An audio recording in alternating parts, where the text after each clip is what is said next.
Vellayamkudi saint George ഫൊറോന ദേവാലയത്തിലെ പെസഹ വ്യാഴം തിരുക്കർമ്മങ്ങൾക്ക് ഇടുക്കി രൂപതാ മെത്രാൻ മാർ ജോൺ നെല്ലിക്കുന്നിൽ മുഖ്യ കാർമ്മികനായിരുന്നു. ഇടുക്കി നിയോജകമണ്ഡലം UDF സ്ഥാനാർത്ഥി റോയി കെ പോലോസ്, LDF സ്ഥാനാർത്ഥി റോഷി അഗസ്റ്റിൻ എന്നിവരും ചടങ്ങുകളിൽ പങ്കാളികളായി.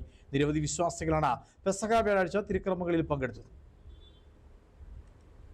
വിശുദ്ധ വാരത്തിലെ പ്രധാന ദിനങ്ങളിലൊന്നായ ഇന്ന് യേശുക്രിസ്തു തന്റെ ശിഷ്യന്മാർക്കൊപ്പം കഴിച്ച അവസാനത്തെ അത്താഴത്തിന്റെയും വിശുദ്ധ കുർബാന സ്ഥാപിച്ചതിന്റെയും ഓർമ്മകളാണ് പുതുക്കുന്നത്.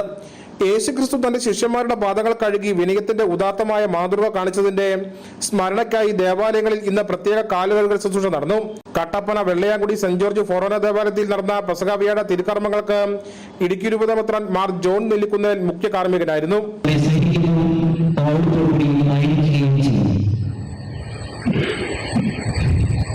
ശുശ്രൂഷയ്ക്കായിട്ട് നമ്മുടെ മുമ്പിൽ മധ്യത്തിൽ ചെറുപ്പക്കാരായ 12 ആളുകളെ നമ്മൾ കാണുന്നുണ്ട്. ഈ 12 പേർ പ്രതിദാനം ചെയ്യുന്നത് ഇവിടെ സന്നിഹിതരായിരുന്ന നമ്മെ എല്ലാവരെയും ഈശോയുടെ 12 ശിഷ്യന്മാരുടെ പ്രതിനിധികളായിട്ട് ഇവിടെ ഈ ദേവാലയത്തിലായിരിക്കുമ്പോൾ ഇവിടെ കടന്നു വന്നിരിക്കുന്ന നമ്മളെ എല്ലാവരെയും തിരുക്കർമ്മങ്ങളുടെ ഭാഗമായി കാലുകഴുകൽ ശുശ്രൂഷ നടന്നു. തിരഞ്ഞെടുത്ത 12 പേരുടെ പാദങ്ങൾ പ്രധാന കാർമ്മികൻ കഴുകുന്ന ഈ ചടങ്ങ് വിനയത്തിന്റെയും സഹോദര സ്നേഹത്തിന്റെയും സന്ദേശമാണ് നൽകുന്നത്.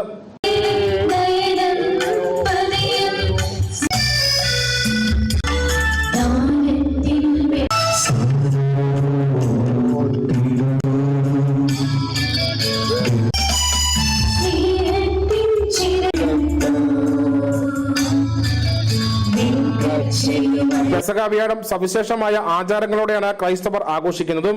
രാത്രിയിൽ കുടുംബാംഗങ്ങൾ ഒത്തുചേർന്ന് പെസഹ അപ്പം മുറിക്കുന്ന ചടങ്ങ് നടക്കും. പുളിപ്പില്ലാത്ത മാവ് കൊണ്ട് തയ്യാറാക്കുന്ന അപ്പവും തേങ്ങാപ്പാലും ചേർത്തുള്ള ഈ വിരുന്ന് വിശ്വാസത്തിന്റെ പവിത്രമായ ചടങ്ങായി ഇന്നും നിലനിൽക്കുന്നു. പെസഹ വ്യാഴത്തിന് ശേഷം ദുഃഖവെള്ളി, ഈസ്റ്റർ ശനി, ഈസ്റ്റർ ഞായർ എന്നീ ദിവസങ്ങളോടെ വലിയ നോമ്പിനും വിശുദ്ധ വാരത്തിനും സമാപ്തിയാകും. വെള്ളയാങ്കുടി സെന്റ് ജോർജ് ഫൊറോന ദേവാലയത്തിലെ ചടങ്ങുകൾക്ക് നിരവധി വിശ്വാസികളാണ് പങ്കെടുത്തത്. UDF സ്ഥാനാർത്ഥി റോയി കെ പോലോസ്, LDF സ്ഥാനാർത്ഥി റോഷി അഗസ്റ്റിൻ എന്നിവരും ചടങ്ങുകളിൽ പങ്കാളികളായി.